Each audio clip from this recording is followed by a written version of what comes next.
What's good, party people? Party people. Yeah, you young folks don't know nothing about that, man. You know what I mean? Unless your family got you hip to Planet Rock and all that kind of stuff. Now listen, Philadelphia Eagles absolutely mangled, smashed, bombastically destroyed our so-called arch rival, the Dallas Cowboys, who we affectionately call Dallas Cowgirls. Now, nothing to complain about the game. Absolutely went out there and handled business like we should have. Kenny Pickett came through, answered the bell. Had me a little nervous first couple of drives because we were looking a little stagnant.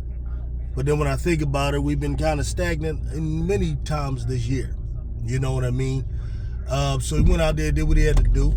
I'm not going to be crazy overly praising the performance because the defense that we faced was subpar, pretty much trash.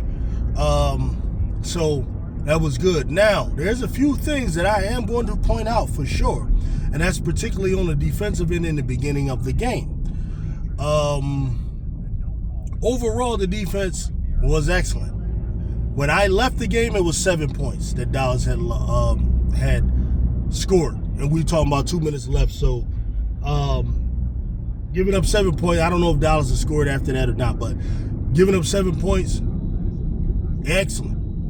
I also didn't like some things I saw. I saw Vic Fangio going out playing man coverage with both Slay and Quinyon.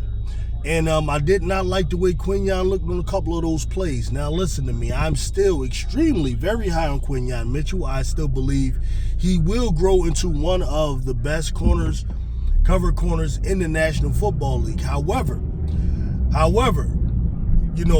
we need to keep our players like him humble, okay? All of you fans out there, and I mess with all of y'all. We all in the same camp here. Out there giving them nicknames, Quinyanamo Bay, and all of that kind of stuff. This is why I never jumped on that bandwagon. Like, you don't move that fast because it takes time. And I knew this day would come. There's going to come a game or two or maybe even a stretch where he's being schooled a little bit. And I'm not saying he was totally schooled today, but he was uncharacteristically giving up some plays. Gave up a touchdown. The touchdown we had, gave that up. We gave up a few third downs, stuff like that. Now, don't get me wrong. I still believe the boy is the truth. The man is the truth.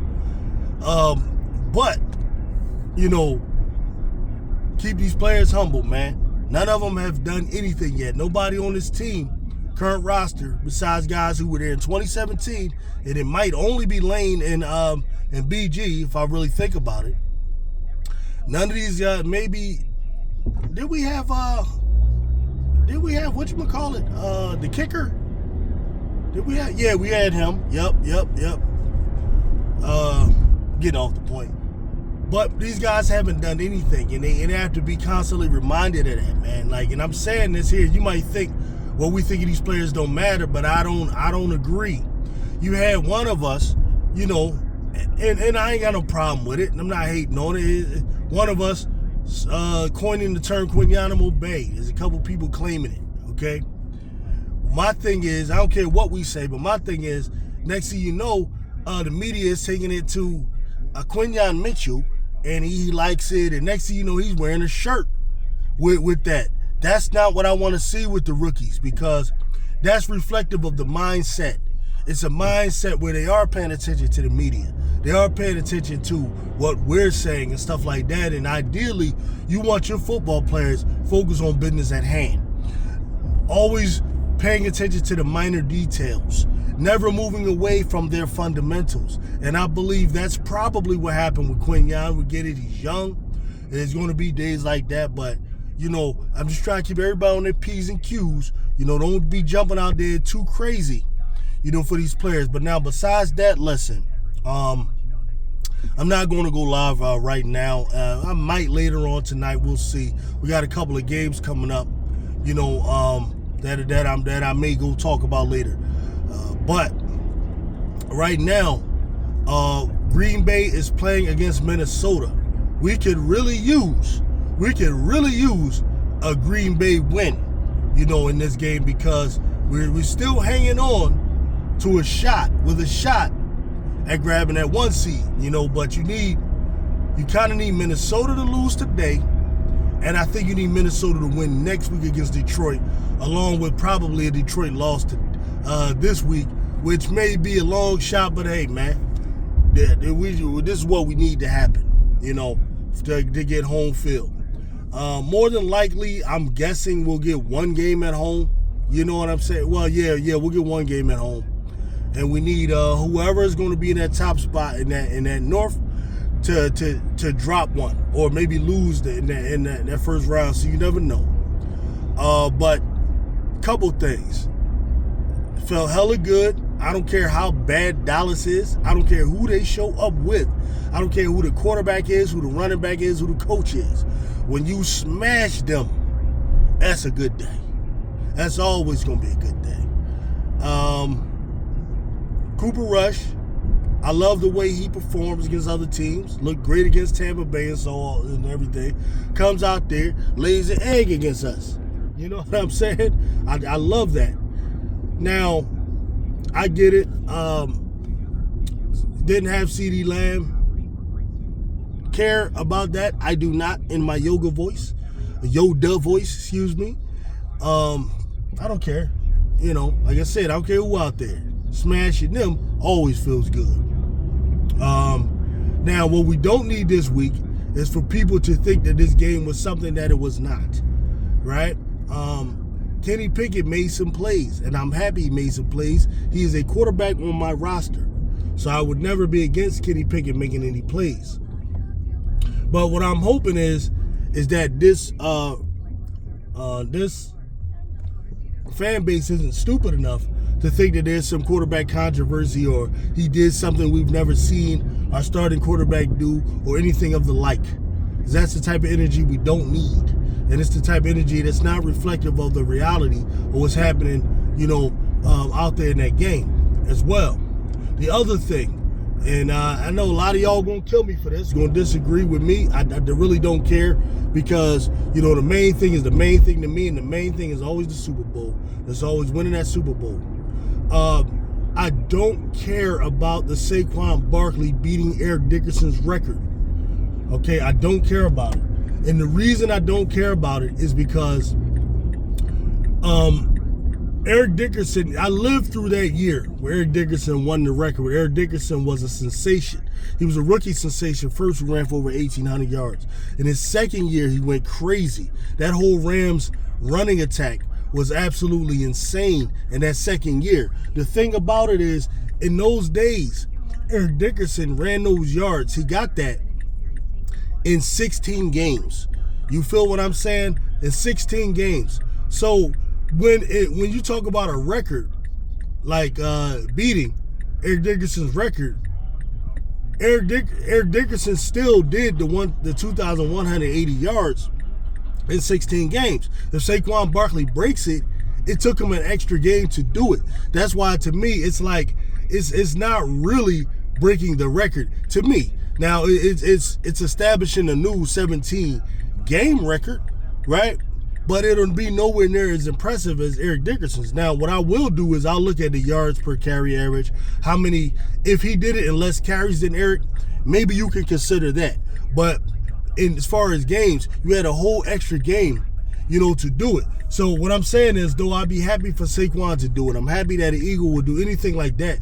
But for me, I always look at risk reward. Right now, we've sewn up the number 2 seed. You know what I'm saying? We sewn that up. If we're in a situation where by the end of the day, the number 1 seed becomes impossible and the number 2 seed is locked up, I'm not playing Saquon Barkley in that last game. Now, unless it's a situation where Saquon is like clamoring for it, and now I got to worry about him acting like a baby if he don't get it, if it means something that important to him, then I may have to reconsider playing him, just because now you got to weigh whether or not you're going to lose your player versus that. I'm not one of these guys that believe in you just treat these dudes like kids and you tell them what to do. That way rarely works. You have to be somewhere in the middle of somewhat of a negotiation with these guys, especially these stars, unfortunately. But these are the realities that come with professional sports.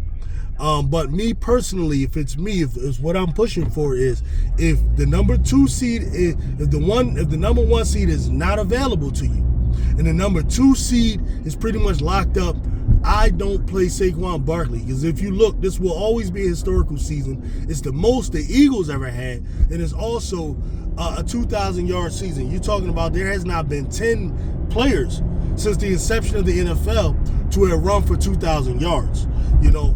And then for real, to me, the most impressive 2,000-yard season will always be O.J. Simpson's. And even more impressive than that was Jim Brown's 1,800-something yard season, because Jim Brown, you got to look at it, he did it in 12 games. If Jim Brown got 1,800 yards in 12 games, if Jim Brown would have, let's say, got 2,000, you know, it would have been like ridiculous. When O.J. Simpson in 1973 went and broke his record and got 2,000, which is something Jim Brown never did. O.J. Simpson did it in a 14-game NFL season. And back then, when they were arguing that, you know, that it wasn't as impressive as what Jim Brown did, because he had 2 extra games. You see what I mean? But anyway, they went on and said, you know, O.J. Simpson's 2,003 yards was still a record. I mean, that's what they do. But those real football heads, they don't really see it that way. And that's how I am similar with this. So when Dickerson went ahead and broke O.J.'s, you know, 2,003 yards, it was, he had 2 extra games. You see what I'm saying? So it's always more games. So it's like, it's not, I mean, it's all boils down to how you look at it. Me personally, I don't go with the herd when it comes to these types of things, you know. So me, the most important thing is winning the Super Bowl. Second thing that I gotta consider is how bad Saquon wants it. But if it's me, I wouldn't play, because to me it ain't worth it. Then you talking about against the Giants. I don't know what type of time the Giants gonna be on. You would think they're tanking, but then I look at the way they played today. I don't even know if the Giants are tanking. And then, like, I don't know that the Giants don't go extra crazy hard in making sure that Saquon does not, like, do something unprecedented against them. It's way too poetic, and then it's way too tragic for us to go out there trying to get him that, and then, you know, somebody takes a cheap shot or does something dirty. I'm just not, I feel funny about those types of things, and I'm not really for it. You know what I mean? But then again, you know, we beat the Cowboys, man. I'm about to go ahead and head up in this gym. Let me know what y'all think about what I said. And catch me later when we go live. Peace out.